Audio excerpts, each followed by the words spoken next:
नमस्कार दोस्तों, स्वागत है आप सभी का हमारे चैनल शेयर मार्केट में। मैं हूं आपका दोस्त नबी और बात करेंगे आज आपसे बजाज हिंदुस्तान शुगर के बारे में। तो यहां पर स्टॉक नॉर्मल ट्रेड कर रहा था, लेकिन 11 बजे के बाद से ही स्टॉक में हमें एक गिरावट आई। उसके बाद मार्केट क्लोज तक ये जो शेयर है ये साइडवेज में हमें देखने के लिए मिला। तो क्या वो रीज़न थे? सबसे पहले पिछले 5 दिन पर नज़र डालें तो 8% की गिरावट है। 1 मंथ में 9% से 9% की तेज़ी थी, लेकिन 6 मंथ की बात करें तो 1% की तेज़ी ही यहाँ पर हमें देखने के लिए मिल रही है। उसके बाद से जो मैक्स चार्ट है वो ग्रीन में है, लेकिन स्टॉक ने हमें लगातार गिरावट ही दिखाई है। जो आज की गिरावट है उसके पीछे जो मेन रीज़न है वो ये है कि इंडिया से जो शुगर एक्सपोर्ट की जाती थी वो अब हाल्ट कर दी जाएगी, यानी कि रोक दी जाएगी। India is considering restriction of sugar export for the first time in 6 year. तो ये चीज़ पिछले 6 सालों में कभी नहीं हुई थी, लेकिन अभी हो रही है। May cap export at around 8 million ton in an effect to prevent the domestic price surge. तो इसके पीछे रीज़न क्या है कि गवर्नमेंट बोल रही है कि जो नॉर्मल प्राइस है हिंदुस्तान में वो इंक्रीज़ हो रहा है वाइट शुगर का।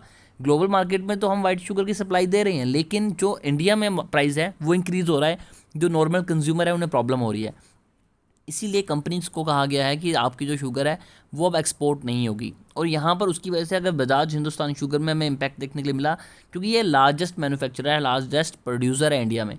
तो इनकी वजह से क्या होता है कि जब भी कोई बड़ी कंपनी में ऐसी न्यूज़ आती है तो उसका इम्पैक्ट शेयर में हमें देखने के लिए मिलता है। लेकिन अगर हम इसे लॉन्ग टर्म के हिसाब से देखें तो ये कोई बुरी चीज़ नहीं है। जैसे ही इंडिया की डिमांड फुलफिल होगी उसके बाद अगेन एक्सपोर्ट शुरू हो जाएगा और तब भी इन्हें प्रॉफिट होगा। रीज़न क्या है कि ग्लोबल मार्केट में अभी सब डिमांड काफ़ी ज़्यादा है, सप्लाई इंडिया दे रहा था लेकिन सप्लाई कम थी। और अब जब ग्लोबल मार्केट में डिमांड और ज़्यादा है लेकिन सप्लाई कम कर दी जाएगी तो ग्लोबल मार्केट में प्राइस और ज़्यादा इंक्रीज़ होगा।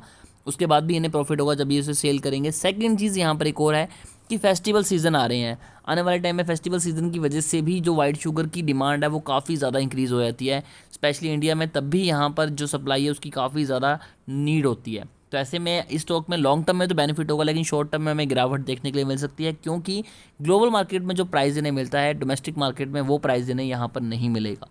अल्टीमेटली फार्मर्स का भी यहाँ पर नुकसान होगा। इसी की वजह से स्टॉक्स में आज गिरावट थी। फिर भी अगर आपकी कोई क्वेरी है शेयर को लेकर तो कमेंट कीजिए, हमारी कोशिश होगी कि आपको एक अच्छी एडवाइस दें। अभी के लिए दोस्तों इतना ही।